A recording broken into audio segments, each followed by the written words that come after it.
Alright, okay. Hai, selamat pagi dan bertemu lagi kita di podcast Bual Nusantara, podcast yang berbicara tentang hal-hal seputar budaya, sastra, seni, politik dan sosial. Dan kita di Bual Nusantara selalunya kita akan bertemu dengan penulis, penyair dan macam-macam lah, researcher. Dan pada hari ini, pada episod bulan ni kita bersama dengan seorang penulis namanya Johan Rakzi. Dan ini bersempena dengan satu siri yang kita sedang buat, iaitu siri yang berbicara tentang Shahnun Ahmad, 60 tahun Shahnun Ahmad. Untuk pengenalan siri itu saya serahkan kepada Azriq, untuk mungkin Azriq boleh perkenalkan sikit apa yang kita sedang lakukan di bawah siri Shahnun Ahmad dan mungkin perkenalkan Johan. Okay. Terima kasih Izzuddin. Selamat pagi kepada pendengar dan katakan subscriber lah kepada siri Bual Nusantara. Ini merupakan episod kedua saya dan Izzuddin. Sebelum ini kita dah pernah berbicara dengan saudara Amir Muhammad yang juga dan sebenarnya orang yang mencetuskan idea kepada program ini, itu 60 tahun Shahnun Ahmad sebagai novelis, yang saya sendiri pun tak aware before this, yang dah 60 tahun Shahnun Ahmad bergelar menjadi seorang novelis. Daripada novel pertama dia lah Rentung.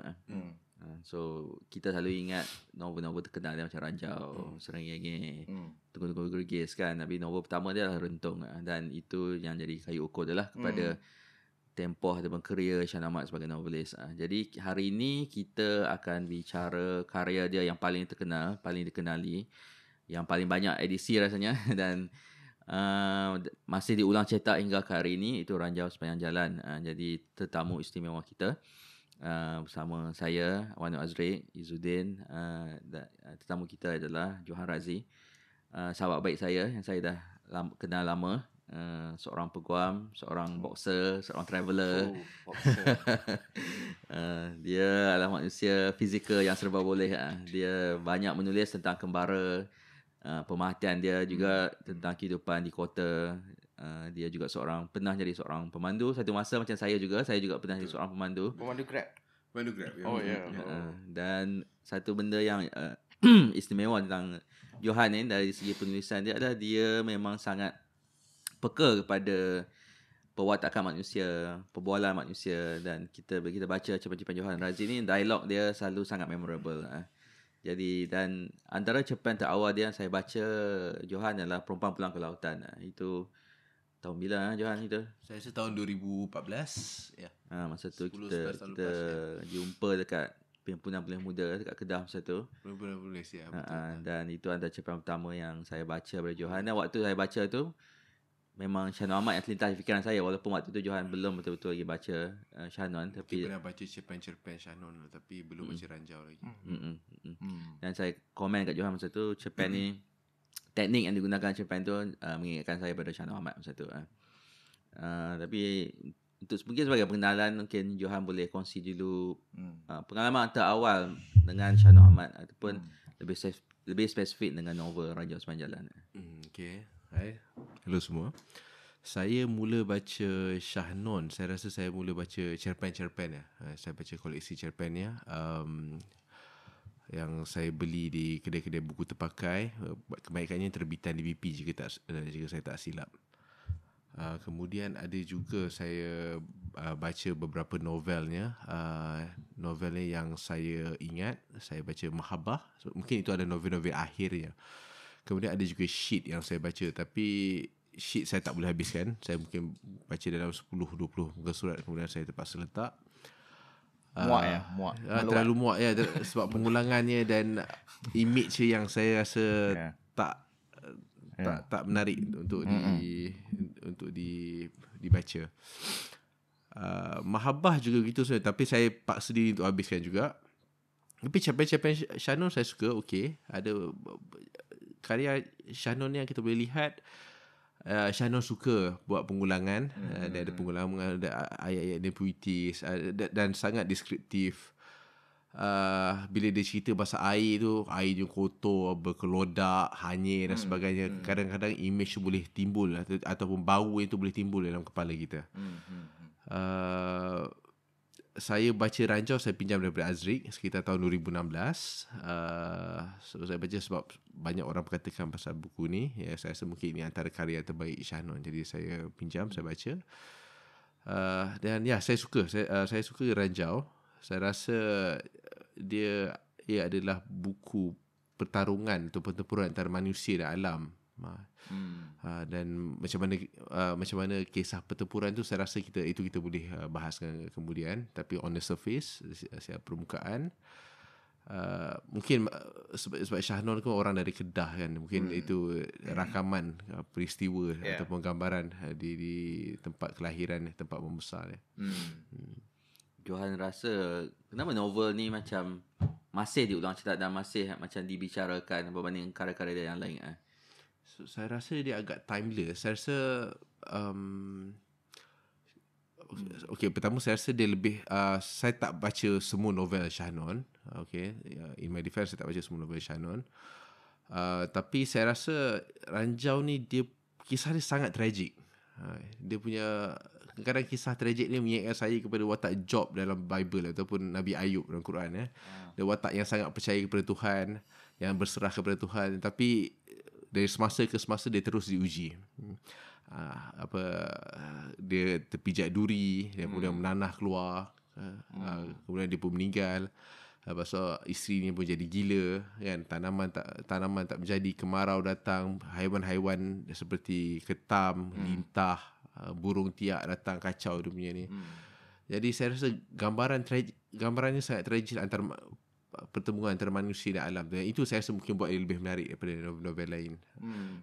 Saya mungkin boleh bandingkan dengan Mahabbah misalnya. Mahabbah ni dia agak panjang, agak meleret, tapi cerita dia hanya antara perjalanan dua sungai. Yang satu tu sungai yang bersih, satu tu sungai kotor. Saya rasa mungkin tu sebenarnya nak cerita pasal politik Melayu lah mungkin. Mungkin antara UMNO dan PAS. Kemungkinan saya tak tahu. Sebab dia ada pergaduhan antara adik-beradik dan kemudiannya dua sungai yang mengalir, sungai kotor, sungai bersih. Sampai habis itu saja cerita dia. Jadi Mahabbah dia bunyi macam terlalu metaphorical saya rasa. Dia tak ada benda basic yang kita boleh pegang dalam cerita tu kan. Macam dalam Ranjau kita tahu cerita tentang sebuah keluarga yang dalam kemiskinan, tinggal di kampung, tapi menghadapi tentangan daripada alam lah, kata bencana alam. Dan itu satu yang rasanya mana-mana masyarakat Melayu, keluarga Melayu yang sampai sekarang pun rasanya boleh relate dengan premis asas tu. Sebab saya selalu rasa macam novel-novel yang jadi status macam klasik dan diulang baca ni, dia selalu ada benda mudah yang orang mana-mana pun boleh relate benda tu kan. Siapa-siapa pun yang baca rasanya, sama ada orang Kedah ke, orang di kota ke kan, bila melihat keluarga Lahuma dan Jeha ni, dia boleh faham boleh faham konflik untuk mencari rezeki. Tapi dan bagaimana benda itu sangat menyusahkan bila salah seorang lah kot hilang, seorang bapa hilang ke, seorang ibu hilang ke. Dan dia macam Johan kata, sebuah cerita yang tragik kerana akhirnya anak-anak yang 7 orang ni perempuan sebelah semua tu. Jadi yatim piatu macam ayah mati, mak jadi gila kan. Jadi betul. Dia sangat dan dibawa ke Tanjung Rambutan. Dia sangat belik juga sebenarnya dia punya dunia ni. Mungkin sebab itu Kasih Ahmad tak suka novel ni. Kasih Ahmad tak suka, betul. I mean, saya macam Johan juga. Last baca Ranjau Sepanjang Jalan, I think earlier than Johan lah kot. But masa duduk Penang 2012 and then it's totally dah tak ingat sangat lah ada jalan cerita. But the first one baca Shade. But mungkin rasa macam dalam penulisan Shah Nun ni, mungkin saya tak tahu, tapi mungkin Johan dengan Azriq boleh jelaskan. Saya semacam ada detect the way Shah Nun tengok dunia, you know, like dalam bentuk binary, you know, like hitam putih, dan always ada perbandingan antara, misalnya kalau kita tengok dalam Ranjau ada kampung and then bandar. Sebab saya masa baca Ranjau, saya di Penang, and then seingat saya ada satu babak dalam tulisan tu ada saya tak pasti sama ada di Penang Road ataupun tak di-mention mungkin. Tapi saya semacam bayangkan itu ada seorang penarik beca yang duduk depan hotel Malaysia. Shah Nun tak mention mungkin dalam tu, but that's the scene yang saya bayangkan dalam tu lah. So sebab saya dah biasa dekat Penang masa waktu tu, but always tentang saya tak tahu perbandingan antara bandar, kampung, miskin, kaya. macam mana korang tengok? Ya, dia suka dialektik tu lah saya rasa. Sebab Kan? ada satu cerpen dia, saya tak ingat judul apa. Pasal seorang lelaki nak meniti jambatan batang kelapa dan tu. sebatang. Kelapa dan sebatang tu kan. Jadi cerpen tu pasal tu je. Bawah dia tu ada sungai. Dan dia kemudian digambarkan sungai tu dengan sampah sarap dia, dengan hanyirnya, dengan kotornya, dan dengan bahayanya sebagainya. Dan di atas tu langit yang terbuka, yang biru. Mungkin simbol kebebasan, saya rasa. Gambaran kebebasan, kesenangan, mungkin kenyamanan. Jadi cerita tu itu je. Dia cuba nak meniti batang kelapa tu. Tapi disebabkan kontra antara dua, bawah dan atas tu, itu yang menjadikan ceritanya bergerak ke depan. Kan? Ya. Itu mungkin salah satu. Tapi dalam Ranjau saya tak ingat kalau ada sebarang sebutan tentang bandar atau pekan.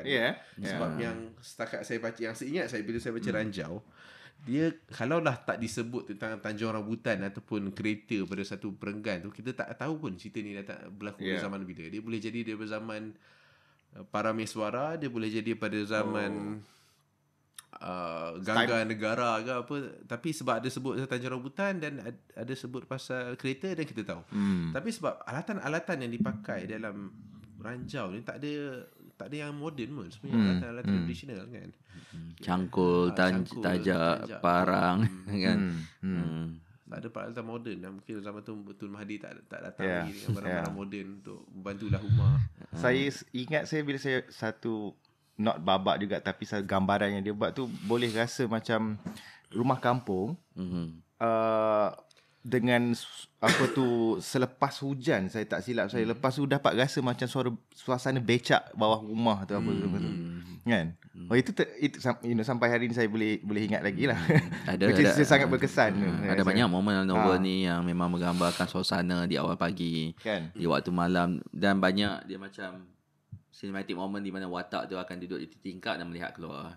Kan? Dan boleh elemen bunyi adalah elemen yang selalu ada dalam karya Syah dan novel ini pun sangat banyak elemen alam yang bunyi tu lah, sama ada bunyi burung, bunyi ular, dan paling yang mungkin kita akan ingat adalah bila Jiha menggambarkan waktu dia masuk Empire tu, dia dengar bunyi ular tudung tu, bunyi desis ular tudung tu kan. Jadi macam saya bincang dengan Johan tadi lah, ada banyak juga elemen-elemen yang supernatural dalam novel ni, walaupun tak terlalu obvious macam Marquez begitu, tapi boleh rasa ada unsur-unsur yang di luar alamiah itu, yang cuba meresap masuk dalam kehidupan keluarga ni, yang menghantui mereka dan akhirnya membinasakan keluarga tu. Betul. Betul, sebab sebentar Cik. Sebab yang menarik tentang ni bacaan saya sendirilah. Tapi yang tentang Ranjau, dia bermula dengan mati dengan perenggan ni, mati, hidup dan susah senang dipegang oleh Tuhan, dipegang oleh Allah Azza wa Jalla. Okey, itu permulaan dalam Ranjau. Maksudnya penyerahan lahuma kepada Tuhan. Tapi kemudian apa yang tapi apa yang kemudian saya perasan pasal buku ni adalah segala bencana yang menimpa Lahuma dan keluarganya ni adalah alam, seolah-olah seperti alam nak balas dendam kepada Lahuma. Mungkin kerana sudah tukar kepercayaan, beralih kepercayaan kepada pagan ataupun animisme, kepada Tuhan yang baru dan sebagainya. Tapi sebab kadang-kadang bila kita baca tu, kadang-kadang macam ini Kasim Ahmad sendiri tulis dalam dialog bersama sastrawan dengan sastrawan tu, dia kata tak logik. Ketam beratus-ratus datang kan, beratus-ratus ekor datang, lintah beratus-ratus ekor datang, burung beratus-ratus ekor datang mengganggu benda ni, tanaman dan sebagainya. Bagi Kasim Ahmad tak melihat tu secara simbolik, dia mungkin nak melihat benda ni secara factual. Tapi bila saya baca, saya rasa seolah-olah nak bagi satu gambaran bahawa alam sedang balas dendam sebenarnya. Dan dalam usaha seorang manusia tu cuba berserah kepada Allah, kepada Tuhan, alam cuba nak menidakkan, cuba patahkan semangat dia. Dan patahkan dengan agak ngeri lah, dengan sebab Lahuma tu akhirnya mati disebabkan nanah pada kakinya tu. Kemudian isterinya tu Jeha jadi gila. Dia jadi gila dan akhirnya tugas tu diturunkan kepada anak-anaknya. Itu apa yang saya perasan lah tentang dan seperti Azri sebutkan tadi, dia boleh jadi supernatural sebenarnya. Kalau sekiranya filem ni diangkat sebagai filem, dia boleh jadi supernatural. Rasa antara benda yang Kasim Ahmad tak suka juga, novel ni seolah macam sangat pesimis, Pesimistik, betul. dan macam tidak memberi harapan pada golongan miskin, Betul, bahawa mereka akan terperangkap selamanya dalam kitaran kesusahan tu kan. Macam bila Johan baca, adakah Johan rasa itu yang gambaran orang akan dapat, bahawa seseorang tu susah nak keluar daripada takdir kononnya ke, takdir ada bernasib yang dia terbelenggu macam tu. Tak, maksudnya takdir tak boleh keluar daripada kitaran Sosial ke, sosial petani tu. circle. Saya rasa memang mana-mana masyarakat petani memang mungkin itu konfliknya, saya rasa. Tapi sebelum tu yang tentang Kasih Ahmad tadi dengan pesimistik tu, Kasih Ahmad saya rasa dia bezakan dengan satu lagi novel daripada Thailand, saya Anak Timur Laut, agak terkenal juga, dan latarnya di Isan, tak silap saya. Isan ni adalah Timur Laut Thailand lah, yang kurang lebih seperti di Kedah juga, dia kawasan pertanian. Tapi pengakhiran Anak Timur Laut adalah optimistik. Sementara di Ranjau Sepanjang Jalan adalah pesimistik. Saya rasa memang agak susah sebenarnya, sebab saya pernah baca beberapa buku sejarah tentang peralihan manusia daripada pertanian, daripada pemburu peraih, hunter-gatherer, kepada pertanian. Dan salah satu sifat pertanian ni, salah satu ciri-ciri hidup pertanian ni adalah dia mengikat kita pada tanah sebenarnya. Dia menyebabkan kita tak boleh keluar. Sebab kita merasakan kita perlu jaga tanah, jaga tanaman, dan akhirnya kita tak boleh keluar daripada tanaman ni. Dan berbeza dengan orang-orang pemburu peraih misalnya di zaman ni 12,000 tahun lepas, mereka berjalan, mereka berkelana, bergerak daripada hutan ke hutan, dan mereka akan makan apa sahaja yang tersedia, contohnya cendawan, ulam-ulaman, binatang-binatang kecil seperti tupai dan arnab, dan kacang-kacang, apa-apa yang boleh dimakan. Jadi diet orang pemburu peraih itu lebih berbagai dan lebih berkhasiat. Kajian-kajian saintifik pun menunjukkan sedemikian. Tulang pemburu peraih lebih kuat daripada tulang orang petani. Sebab petani ni dia terikat pada lokasi. Dia tak boleh bergerak. Dia sebenarnya terkepung dengan sawah dia sendiri. Dan kemudian dia hanya makan satu sumber makanan sahaja, iaitu karbohidrat, yang menyebabkan dia akan cepat lapar. Dan bukan sumber tenaga yang bagus. Dia cepat lapar. Dan sawah atau bendang ni pula sering terdedah kepada bencana. Jadi dia perlu jaga dengan sebaiknya.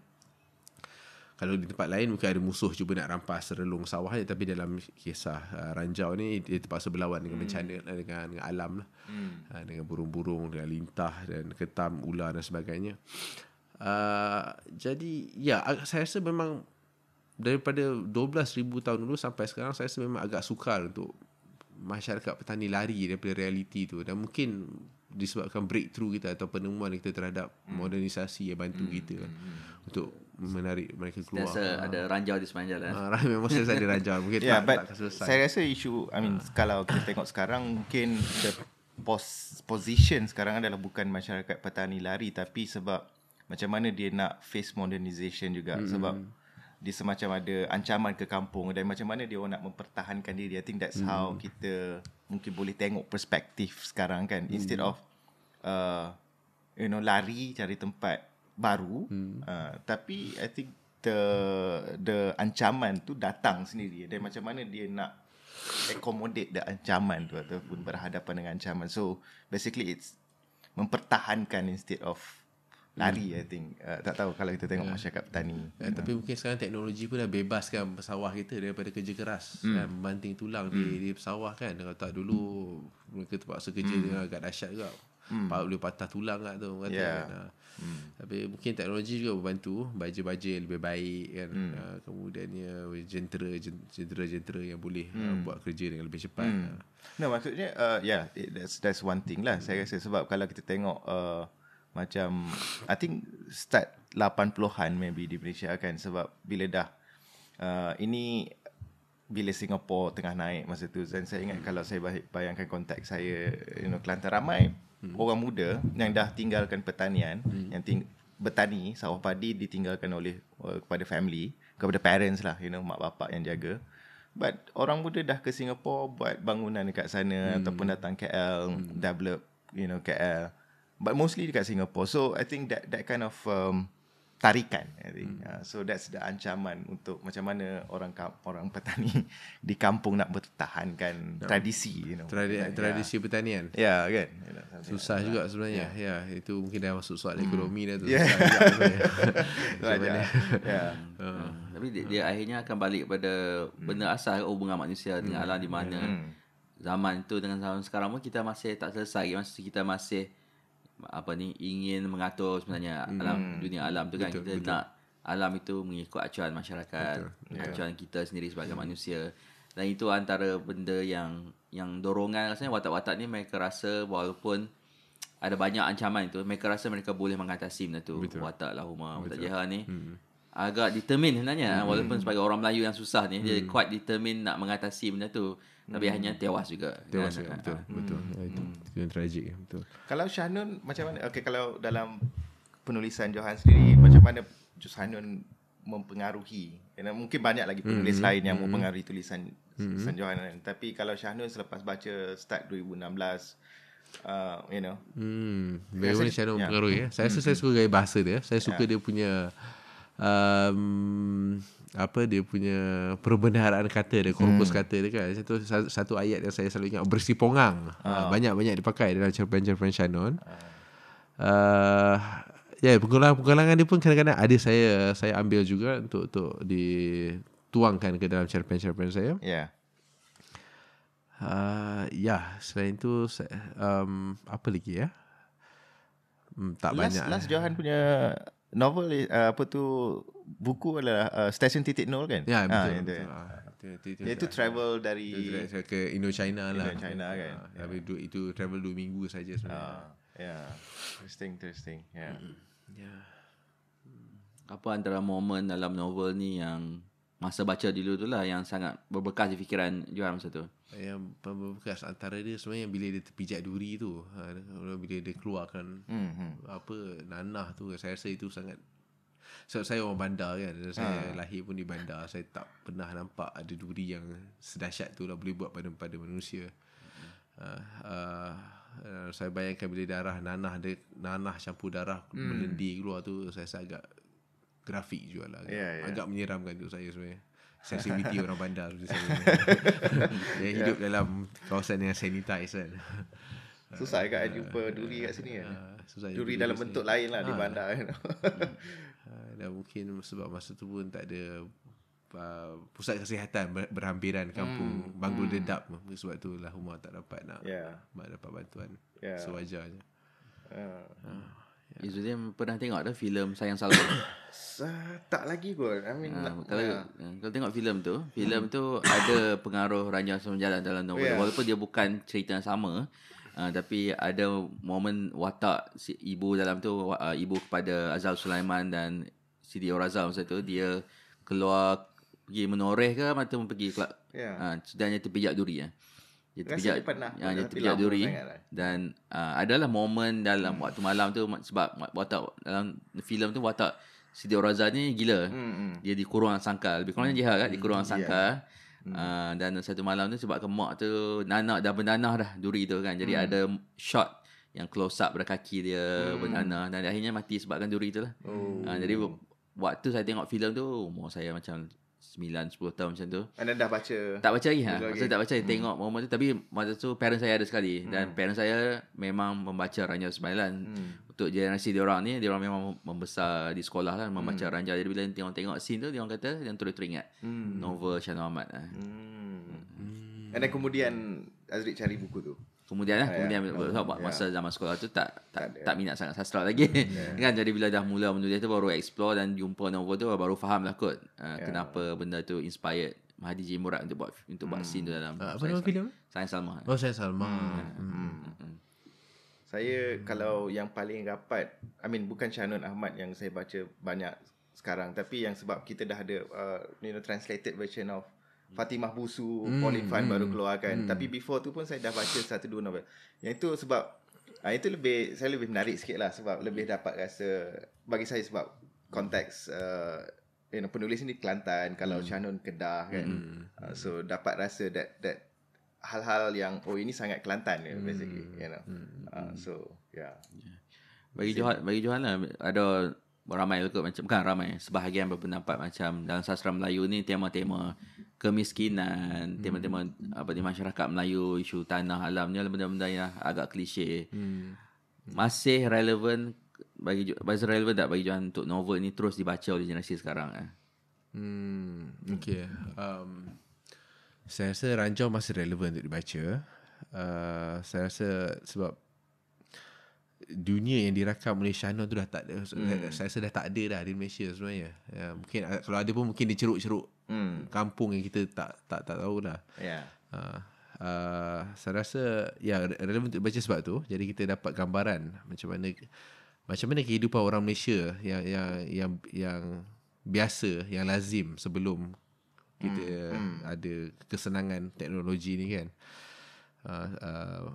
Tapi saya rasa sastra zaman sekarang ni dah bukan sangatlah tentang manusia dan alam. Kita dah tak kita kerja dalam kubikel kan, kita naik Grab.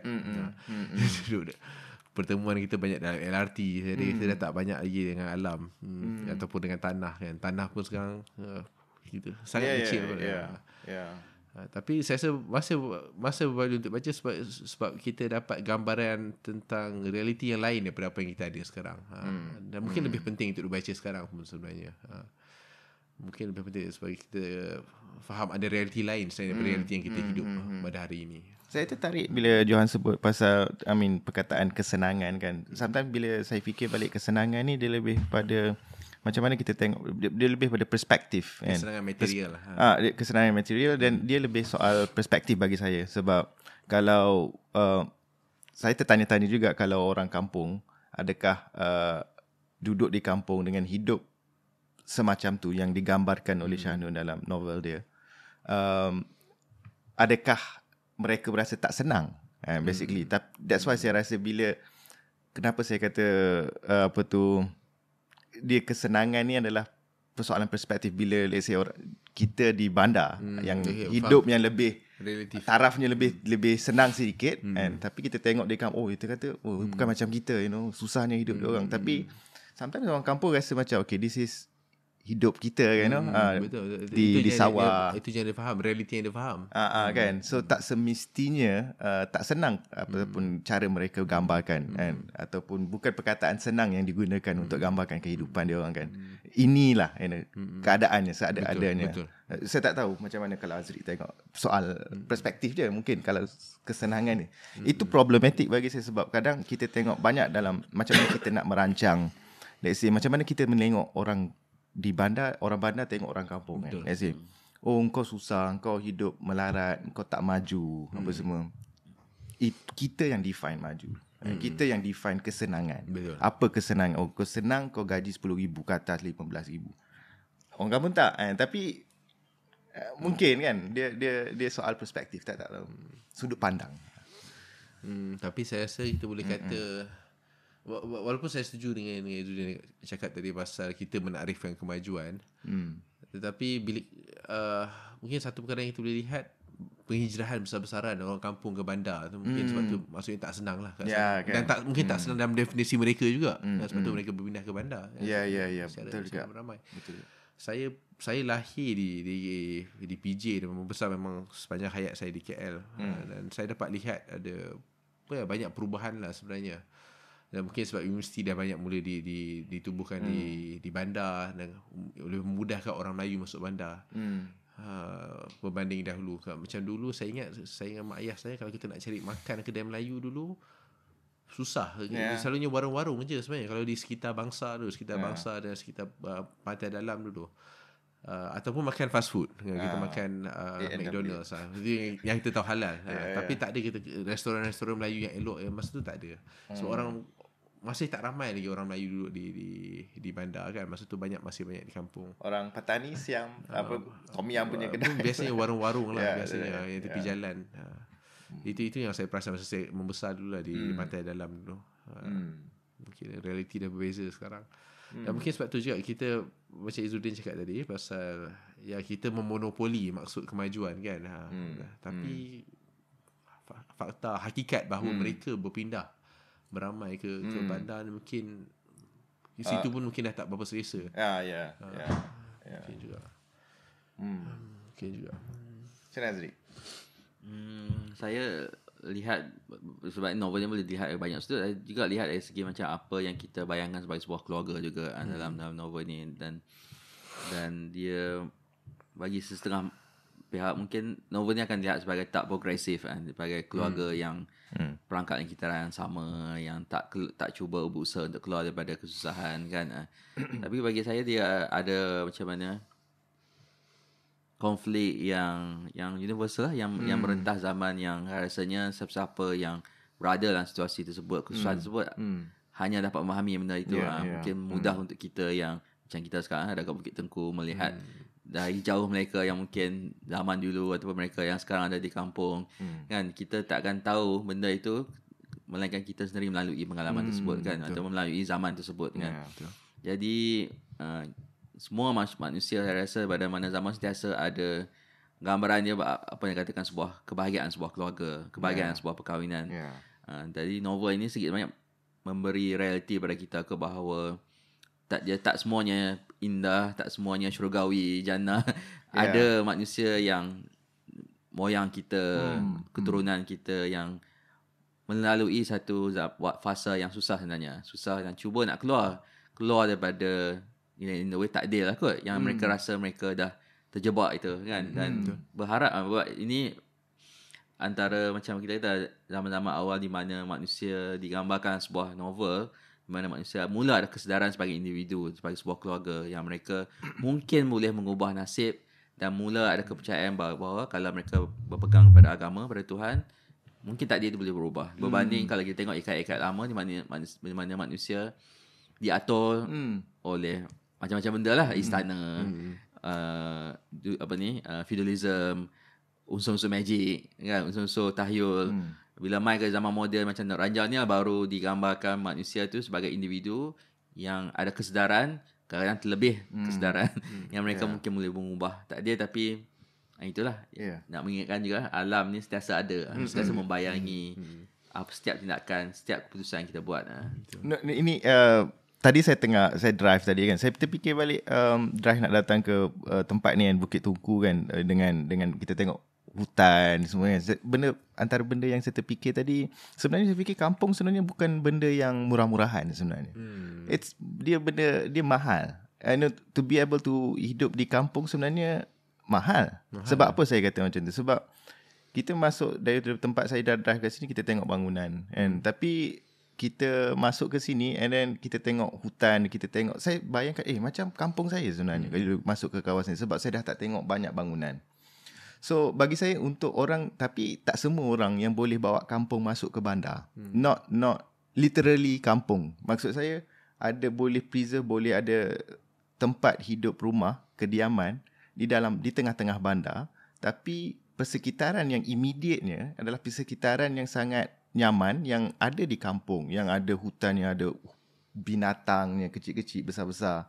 So sebenarnya bukan benda yang murah sebenarnya, sebab bila kau mampu bawa masuk, ada privilege, dah ada kemampuan untuk basically ada bawa kampung balik ke, bawa kampung masuk ke bandar dan ada suasana kampung di bandar. So it's something yang bukan murah dan bukan semua orang boleh buat. So sebenarnya kaya sebenarnya hidup di kampung. Sometimes saya fikir, dia lah dalam konteks, dalam cerita Shah Nun, yes of course dia nak gambarkan kemiskinan, tapi I think that kampung sebenarnya bukan murah, something bukan murah-murahan lah bagi saya. Saya tak tahu, mungkin lain sikit lah, lari sikit lah.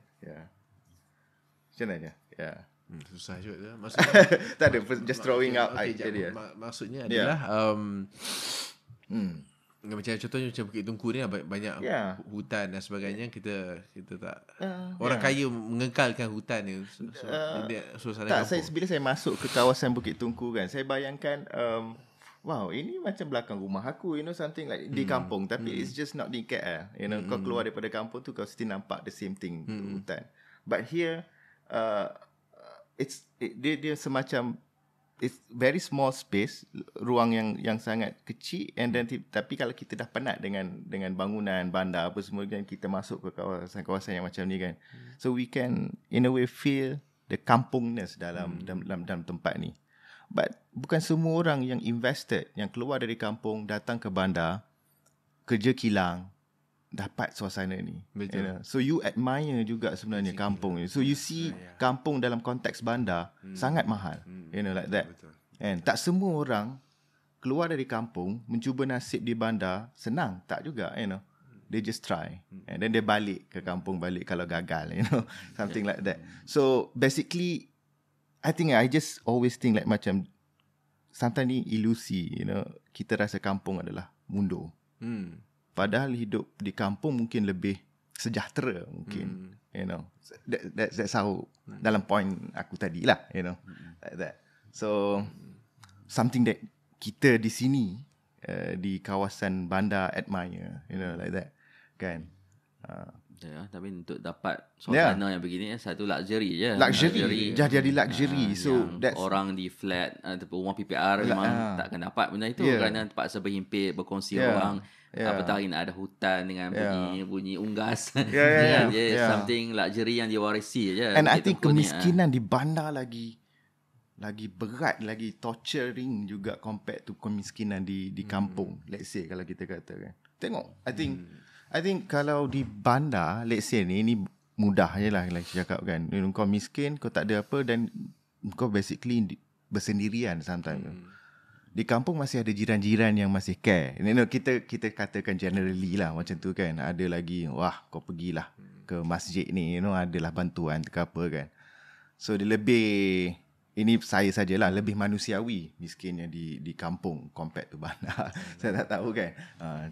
Saya fikir macam itulah. Tapi mana kebajikan banyak juga di bandar kan. Ada. Kitchen soup pun banyak juga di bandar. So tak tahu, itu idea je lah. Dari segi, sebab kita tengah bercakap 60 tahun Shah Nur Ahmad kan. Jadi Johan rasa apa legacy Shah Nur Ahmad yang penting lah untuk kita ingat sekarang oleh di kalangan penulis dan pembaca sastra. Legacy Shah Nur yang maksudnya yang patut diangkat lah, yang patut dia ni. Untuk berlaku adil Shah Nur tu lah, saya tak baca banyak. Saya sebenarnya baca banyak cerpen dia sebenarnya. Saya tak baca novel dia sangat. Novel dia yang saya baca saya cuba tu lah, Ranjau ni, Syed dan Mahabah. Dan saya kita tak perlu angkat kot yang dua novel tu, Syed dan Mahabah tu, sebab saya rasa tak ada apa sangat dalam tu. Tapi dalam Ranjau saya rasa Ranjau memang buku yang relevan untuk terus dibaca, dan mungkin untuk 50 tahun lagi pun saya rasa masih relevan untuk dibaca. Lagi-lagi kita Malaysia dah mungkinlah meninggalkan tapi mungkinlah juga boleh pakai perkataan meninggalkan pertanian kan sebagai sumber ekonomi kita. Jadi bila baca Ranjau tu misalnya kita dapat hargai bagaimana kesusahan atau perit untuk dapatkan sebutir beras di masa silam dulu.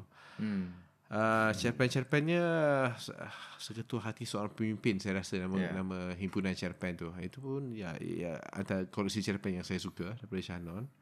Johan rasa orang Melayu sekarang dah mengatasi Ranjau di sepanjang jalan dari sudut pertanian. Dari sudut kemajuan kehidupan kan. Adakah kita masih, sebahagian dari kita masih di dalam dunia ranjau itu, ataupun kita dah mengatasi dalam cycle tu ya. Saya rasa kita sebenarnya in a way dah, soalan tu agak aku general. Personally rasa masih dalam ranjau lagi. Masih dalam ranjau ya. Maksudnya kita masih berlawan dengan alam ni.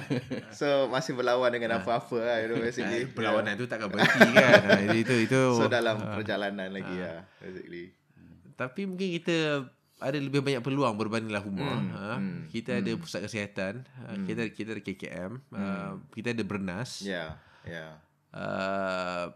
Rumah kita turun tak ada becak. Dan kita tak jumpa duri lah dari Jalan Tar ataupun mana-mana dekat KLCC apa. Tapi novel ni dia mengukuhkan kan bertentangan dengan mitos Prabumi Malas sebenarnya. Mitos Prabumi Malas. Okay, betul. Saya rasa dia sebenarnya melawan, maksudnya dia cuba nak melawan mitos tu sebenarnya. Dia cuba berusaha sebenarnya. Tapi cuma dalam mitos Prabumi Malas tu ada ada campur tangan kolonial ke atas penghasilan produk tu kan. Penghasilan tu dalam ni tak ada disebut pasal kolonial langsung seingat saya.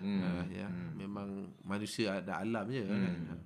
No, kalau saya nak respon pada soalan Azriq tadi, saya rasa kalau kita nak tengok bahawa kita dah melepasi ranjau atau masih dalam ranjau, mungkin kita boleh tengok secara individual macam aku cakap tadi lah. Aku mungkin masih dalam perjalanan nak ranjau ke apa, but I think untuk socially kita tengok pada sistem pendidikan kita juga. Let's say, I think that's the most important lah. I think lepas ada pendidikan, and then what happened was that orang kampung dah boleh anak dia naik social mobility. Betul. I think peluang tu ada. Betul. Right. Dulu terperangkap. And so once ada pendidikan, kau pergi sekolah, kau naik sikit kan. So second generation, third generation tu dah lain dia punya nasib basically. So I think kalau kita tengok dari perspektif tu, yes, I think memang ada. Senang lah sikit macam kata Johan kan. Materialnya senang. Material senang. Tapi I think orang modern, orang bandar ada struggle lain juga, Betul. Whatever lah, kan. Aku selalu bergurau dengan kalau balik Kedah, selalu macam tengok sekarang orang Kedah pun pergi sawah boleh pakai Uniqlo. Ya, betul lah. Ya. Maksudnya macam walaupun macam mall kat sana ni mall belakang sawah. So dia in a way dari segi kemodenan memang jauh beza lah pada apa yang berlaku novel ni kan, tapi struggle manusia tu sentiasa ada lah. Struggle manusia sentiasa ada. But mungkin kita tak boleh nak tengok it's in 50 years orang baca balik Syanul Rahmat, mungkin kita dah 100 years Malaysia dah tak ada dah sawah padi, everything, but dalam novel tu semacam bagi peluang untuk kita tengok ini yang kita pernah ada, realiti yang kita pernah hadapi satu masa. Tapi yang mungkin paling ada, yang akan selalu ada adalah macam mana kita di bahagian dunia ni, di Malaysia, di tempat kita, macam kita respon kepada kepayahan dalam hidup. Tapi dia ada ini orang kita dulu, macam mana dia melalui kepayahan, macam mana dia orang endure benda tu kan. So I think that's the thing yang kita boleh, I think the future generation boleh cari kan, boleh belajar daripada tu. And I think benda tu lah kot. Okay. Saya rasa kita dah sampai 43 minit sekarang ni, dan setakat itu sajalah kot perbualan kita. Azriq mungkin ada apa-apa kata-kata lain? Tak ada, saya rasa macam dapat gambaran yang menarik, dan gambarannya kita lihat ada banyak sudut juga novel ni kan. Tapi saya tertarik dengan cadangan Azriq tu, kalau Ranjau ni boleh diangkat sebagai filem dan jadikan dia horror filem kan, manusia melawan alam tu kan. Dan tambah sikit supernatural tu, cuma tak tapi dah ada filem kan? Ada tapi bukan Malaysian punya. Latarnya di Kemboja kan? zaman Pol Pot. Nah, itu lebih pada realiti sosial kan. Macam Johan nak gambarkan, nak suggest ni adalah sebuah filem horror, horror supernatural ala A24 lah kan. I think menarik juga kan. Interpretasi yang ekstrim tak ekstrim, pelbagai Alright, saya rasa terima kasih saya nak ucapkan kepada Johan Razzie kerana meluangkan waktu pada pagi ni di Bual Nusantara. Kita sekali lagi bersama host lah, co-host kita Azriq, Wano Azriq. Sehingga ketemu lagi di episod akan datang. Terima kasih. Terima kasih.